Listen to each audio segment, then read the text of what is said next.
In the blistering heat of a desert lost in time, I take on the ultimate challenge of 100 days of survival amidst the endless dunes of sand and prehistoric threats. From blistering heat to frostbitten mist, this is the ultimate test of human endurance and ingenuity. This is...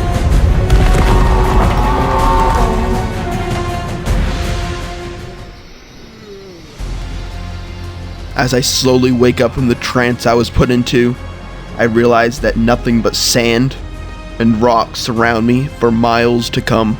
But this isn't just your normal 100 days.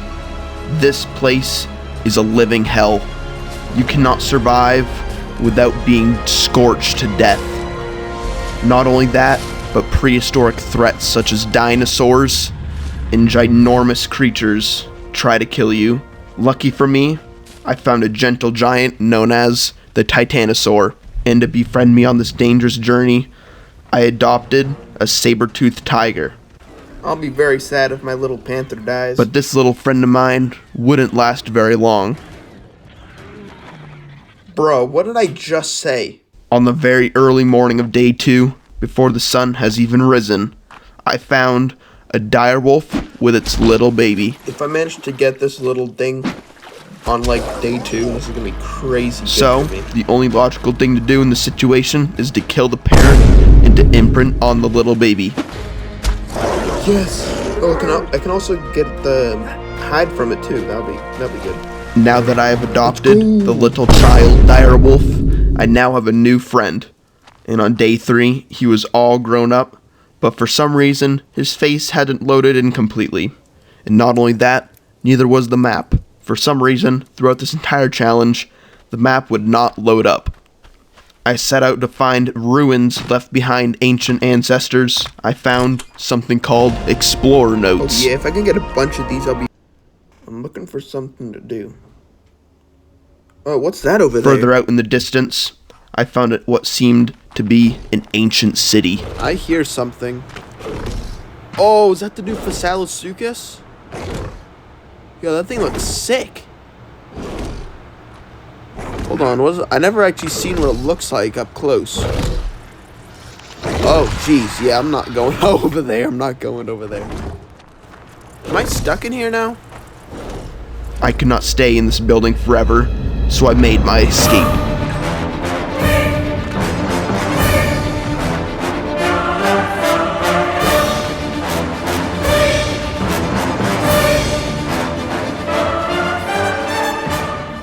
Lucky for me, I made it out alive.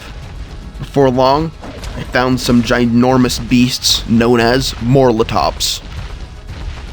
These little gentle giants are known for being passive, but if you find them in a group of 2, you'll be running for your life. Good thing I found 2 separate from each other, and I knocked them out with a boomerang pretty quickly afterwards. Oh my god, I got 2 more. And before my very eyes, a sandstorm took over. There better be nothing that's gonna attack these, because I can't... Once my 2 beasts were tamed, I started attacking a ginormous elephant known as a Paraceratherium. I kind of feel bad for this thing. It stood no chance against both of my Morlatops. And not only that, I grabbed out my hatchet to get its helpful resources. I love the way this thing walks like troll. As I was exploring this barren landscape, oh, is that a saber-tooth? A saber-toothed tiger and its little cub found me. Good for me, I trampled it to death and adopted its little child. Oh my god, can I tame it? Yes! As I was on foot on the morning of day 6, I found a Carnotaurus. These vigorous carnosaurs are absolutely deadly if you find yourself in the open. They're very fast, and they can inflict bleed damage, which slowly drains your health. Not only that, I trapped a ginormous bird known as the Argentavis. This ginormous creature is very helpful for carrying heavy resources such as metal, rocks, and wood. Not only that, it can pick up other dinosaurs such as Ankylosaurus, ginormous beavers, and Doedicurus. Not only that, but this creature applies weight reduction to certain resources. Little birdie's gonna be so helpful. As I spent the following days taming it up, I rested in my tent to protect me from the elements. I'm just gonna stay in here. A little tiny, thorny dragon trotted across the barren landscape. I felt kinda bad for it, so I tamed it. Oh yes. And on the early morning of day 9, as my Argentavis was tamed, I was venturing back to base when I found a ginormous pig known as a Daeodon. Daeodons are pretty tanky, right? Much later in the game, these can be very helpful in boss fights, since they can heal up any type of dino in a certain radius. But they do consume a lot of food, so they're not very good early game when your resources are limited. Yes, I love terror birds. They're really good for.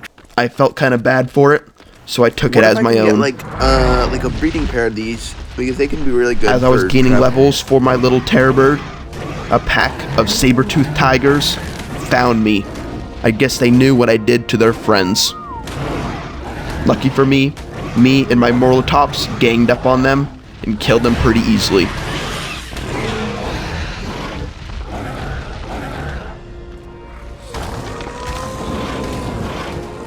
Not direwolves, are you kidding me? And they have pack buff. Oh my god, they're so. I might die here. I'm like half health already. Now we chilling. Oh yeah.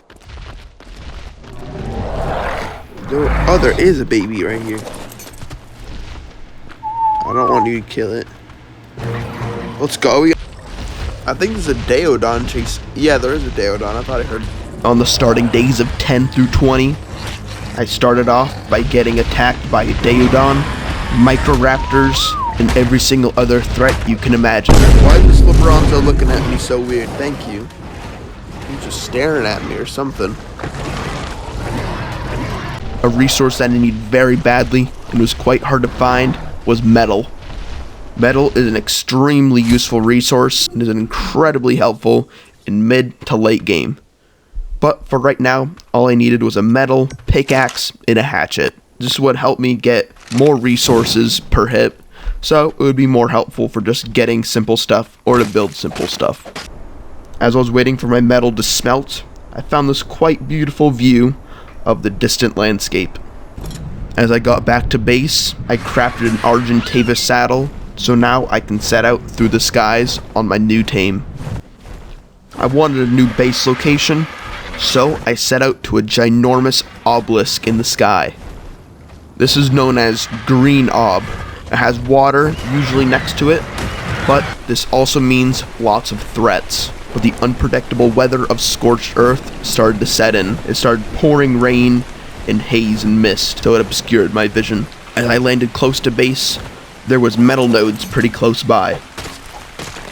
And as I was on top of the canyon, a sandstorm in the distant view started to close. This ginormous wall of doom will engulf you if you are not inside a structure or a tent. Not only will it drain your stamina, it also prevents you from running. So if you are trapped in this sandstorm and some sort of threat tries to chase you, you have met your fate. I do not want to be outside right now. I'm just gonna stay right here.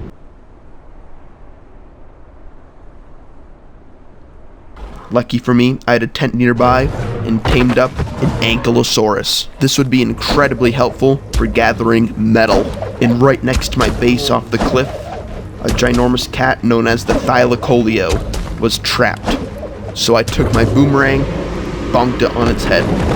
But pretty unlucky for me, it was only level 4, so I did not tame it and just let it woke up and run away. A new addition to my base is a fabricator, which will just allow me to make some more goodies on some adventures I have in the future. Some more of the weather set in. I could not see for a little while, but eventually I came out of the fog. Right next to my base was a Doedicurus, which will just help me gather some more stone and some other resources such as sand to craft adobe. Alright gang, here's a little base tour. We got a door. We got a door. Stairs and a bed. Oh, I moved my fabricator up here because it gave me more room, but something in this game is cryopods, which basically just act like Pokeballs. These weren't on the island, right? Then we'll have to get one of these too, because I don't. On days 21 through 30, I crafted a cryo fridge so I can recharge my cryopods, since they do lose technically health because there's a timer on how long. It's like a battery for it. While I was waiting for that bug to clear out, I set out on an adventure with my Argentavis. I found some pretty cool tunnels inside of this canyon. There's a bunch of vegetation inside, and I think would make a pretty cool base location. Further out, I found a very cool mountain, and this is something called a Tapajara. They're very quick and very skittish tames. If you even get close to one of these big guys, it will run away, screaming and running. I'm not even kidding. So what you have to do is you have to bowl of them and then knock them out. But thing is, I don't have any trank arrows or tranquilizing darts, so I have to use a boomerang. For some reason, I got glitched on top of it and I couldn't jump, so I started whacking it with my boomerang in my hand instead of throwing it, but apparently this just killed it. That would have made a really good tame because they're a lot quicker than Argentavis. And for some reason in the desert, there's something called an oasis. I believe that this is you can only get it in the Bob's Tall Tales DLC pack, but the thing is, I don't have it. So I don't know if it was a glitch or they're just in the base vanilla game. Way out in the desert, I saw this ginormous arena that had the manticore made out of metal. It was high up on a big pillar, and I kind of wanted to check it out a little bit. It piqued my interest. As I went over to it, it was a Colosseum-based structure. There was a large metal pit in the center with many walls surrounding it. It looked like some sort of battle arena. Way out from the dunes and hills, I found some strange hexagonal-shaped stone structures. Apparently, this is a natural formation called,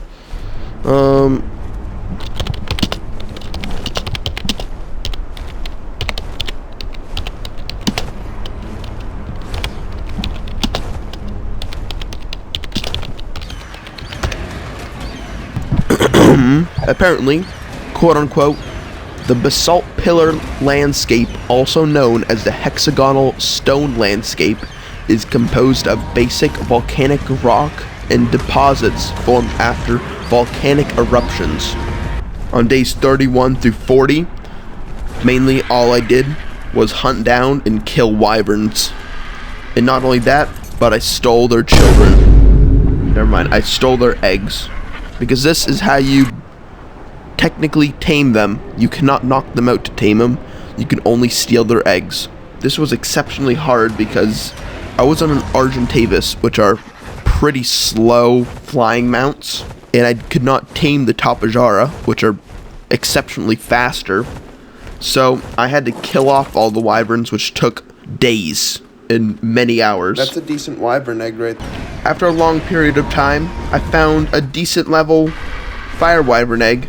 If I go any further, there's gonna be like a ton of wyverns. And I ran right back to base. And while I was traveling over a mountain, it got down to negative 48 degrees. And I nearly died. But good thing, I had a tent on me. Here we are, home sweet home. Damn, my house really just looks like a box. As I rummaged my way back to base, I planted a bunch of fire pits and hatched my brand new fire wyvern. As it grew up and I imprinted it a little bit, for some reason I couldn't get it to land on the ground. I had to do a little bit of parkour and navigation for me to get on top of it. Is there a button to whistle it? Because I couldn't find it, or they changed it. On my new adventures, I set out into the barren landscape of the desert dunes and found a little oasis, which left me some nice sulfur. Not only that, but this is the only time where the map actually loaded up and gave me a very detailed, very nice looking map of Scorched Earth. I have a feeling this is not going to last forever, but it looks really good. Not only that, I wanted to tame something called a Phasalasuchus. Phasalasuchus. Something like that. I think I pronounced it right. If I got a death worm There's 2 of them? Get me out of there. I'm not. And while I was on my search for a Phasalosaucus, I experienced yet another incoming sandstorm. This one was just a little bit more menacing. As the sun set, it made it so the sandstorm looked like a black wave of death. This looks so scary. I love the way they redid it. It actually looks like something scary. I can't escape it now. But I couldn't really do much about it because when you're in a sandstorm, you can't sprint or run, so I just had to wait it out. As I searched the yellow raindrop, I got some very good flak or metal armor. Oh, those gauntlets are so good. And that chest piece is pretty good too. Yo, that's a W drop right there. And if you're wondering why I made a rocket launcher, this is how you tame a Phasalosaucus. And this is why they're kind of hard to tame. Just watch. Oh my god, he's gonna fly right into it. He stopped right on top of it. Why can I get on? What the hell? Oh, it's just the it's like sandstorm ability. Am I gonna? No, it's fine. Oh, is it on me? 3,700 damage. Are you kidding me? Bro, this is all my wyvern's fault. Let's try this again. First, you huck a rocket launcher at it, and then you get on top of it, and all you do is just drive it into rocks, mainly metal nodes or salt nodes, because that inflicts more torpor. And once that torpor bar fills up, you've successfully knocked out a Phasalosaucus. And then you just feed it some raw meat, or meat of any kind that you have, and then you tame it. This took a little while because I had to find some big rocks and some metal nodes, but overall it was pretty easy, just pretty time consuming. Am I stuck? Oh. Hey, there it goes. That took a little bit, but we're good. I did the same with another one. This one was just a little bit higher level. And once it tamed up, I now had a breeding pair, which is perfect for the Manticore. If you're wondering why I'm using these and not Rexes, well, first of, the Manticore has a special ability that inflicts torpor or just makes your dino sleepy. And when that happens, they can fall asleep, and that means they cannot fight back, which is very bad if you're fighting a boss fight. You need as many tames as possible. But one thing, the Phasalosaucus are immune to torpor, which is incredible, and I wanted to see how good they were. And while my new Phasalosaucuses were growing up and breeding, I wanted to get a little bit of oil.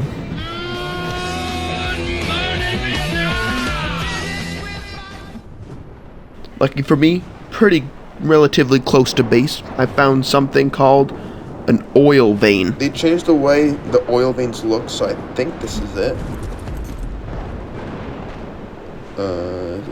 Oh yeah, it is. Let's go. What you do is you put this little oil rig on top of it, and it will automatically harvest oil.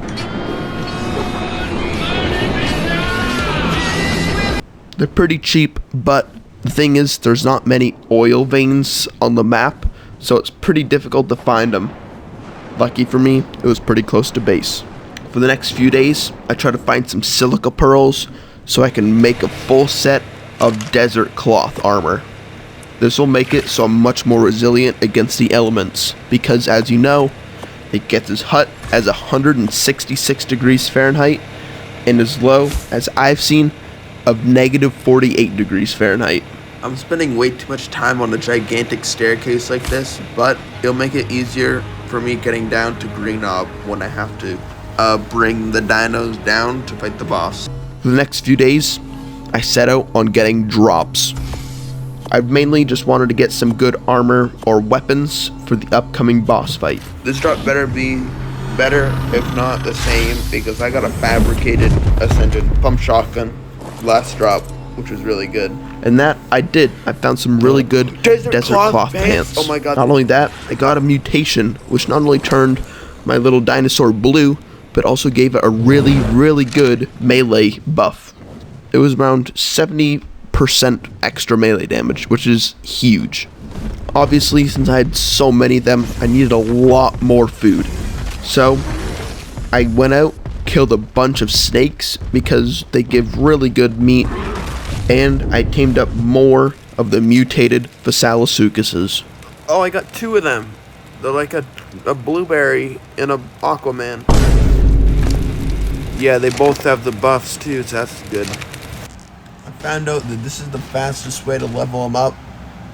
You just like run around and destroy these rocks. I mean, I have to travel out pretty far now because I kind of destroyed all of them, but I find some here and there pretty close, but I have to just do that like 20 times and then it'll be all leveled up. I'm off to tame a Thylacoleo because I need to get some artifacts for the boss. Oh, I finally found it.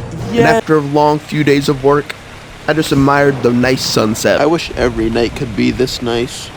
It's not every day where it rains. On days 71 through 99, I worked on getting the right stuff to summon in the Manticore. And one of the main things was 2 wyvern talons of each type: poison, lightning, and fire. This was quite easy, but getting chased by 3 wyverns at once was pretty difficult. Since poison wyverns can kill you off your mount if they shoot a poison bomb at you, which it did multiple times, I had to be incredibly careful and I had to plan it out pretty strategically.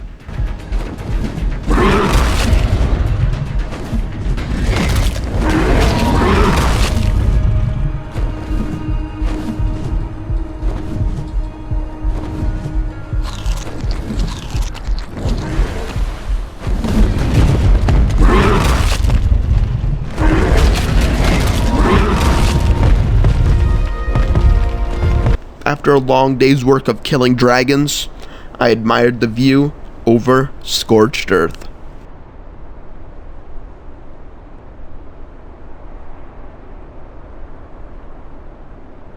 Now that I had all the wyvern talons, all I had to do is get something called artifacts.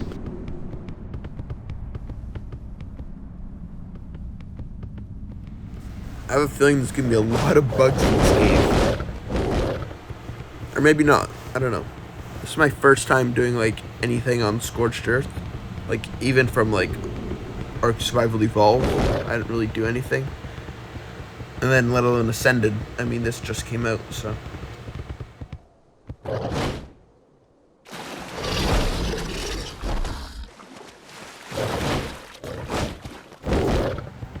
Oh, that's a Megalosaurus.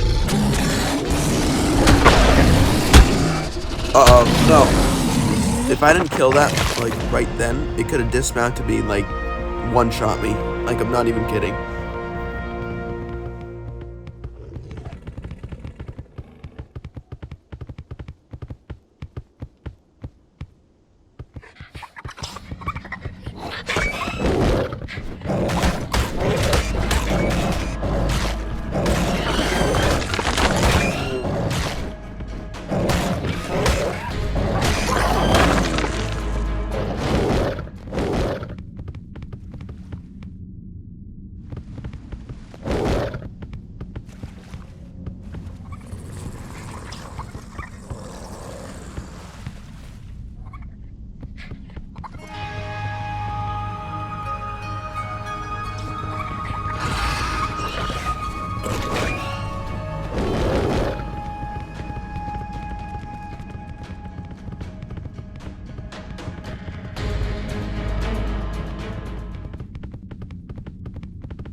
Oh, what is that thing? Is that a floating rock?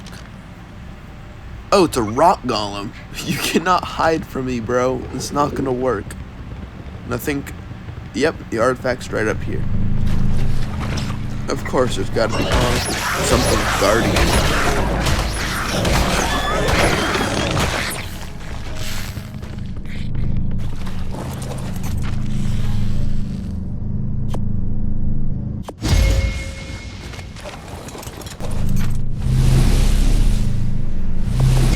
I gotta yoink this and go because the way here was pretty bad, and I feel like the way back is gonna be a lot worse. Pretty cool view. I like the big crystals.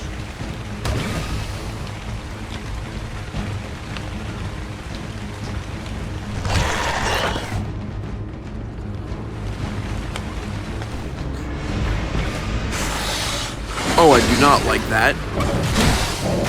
Please let me by. Thank you. Oh, Jesus Christ, why are there so many things here? Oh my god, there's literally everything is in here now. It was not this bad before.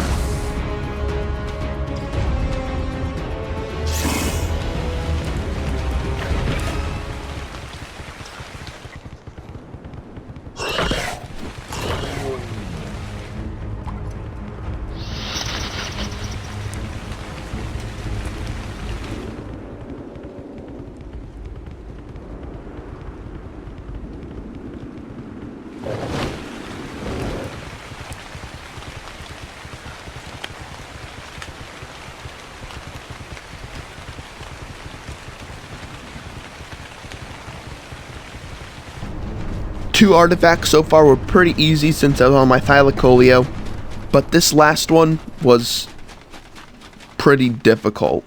The thing is, on this one, my Thylacoleo couldn't fit through the entrance, so I had to go in on foot. I quickly yoinked the artifact along with the weird spear skin, but this happened. My jump didn't work. I'm dead. Nope, I'm just too good at the game. Never mind. Oh my god. That's why you always carry grappling. All I had to do is move my Phasalosaucuses down to the obelisk. And here's my friend. He wanted to join me in the boss fight because he was bored. On day 100, me and my friend summoned in the boss.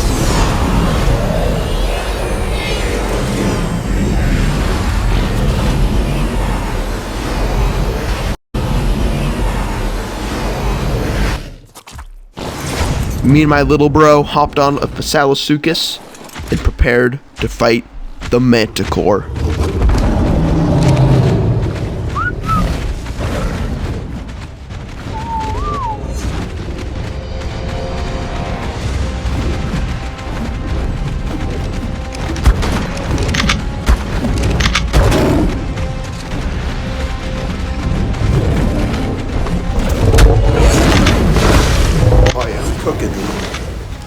This bro's not lasting the whole fight.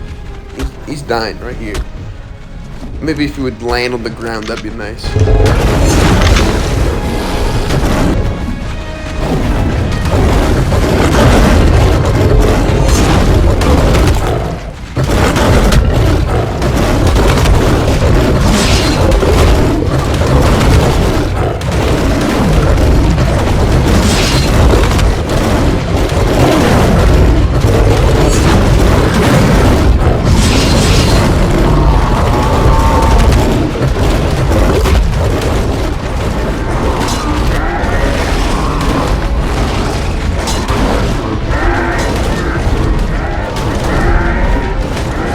Oh yeah, we're dissolving these death worms. These are nothing.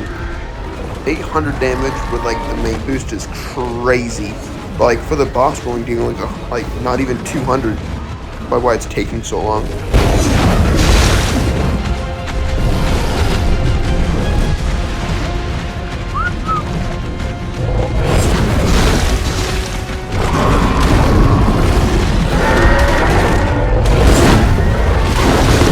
And not too far in, he died because he was pretty low level, but that's okay.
done.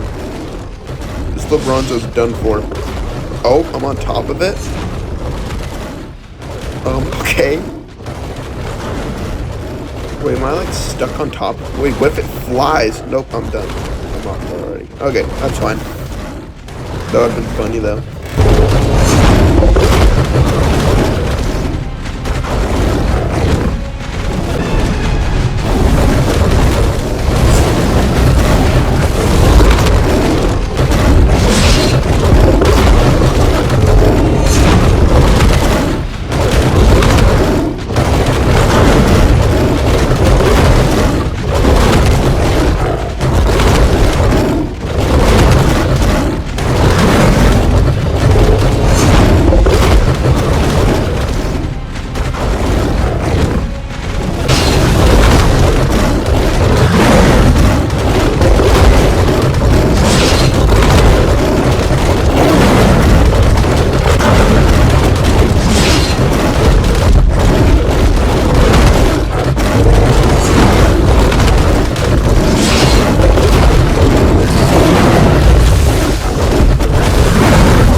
We might get him right here.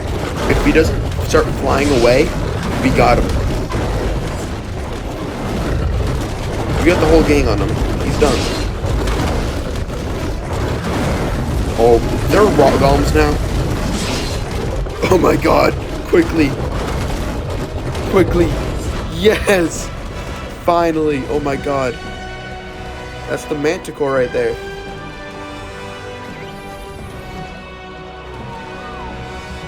What is it? Oh, is that one of the new drops or something? What is that? Oh wait, does that give like the trophy? Yeah, the trophy and the element. That's cool. I wish I just dropped it in your inventory. Oh, maybe if your inventory's full, maybe it doesn't do it. I don't know. I want to see its head. I want to see what it looks like up close.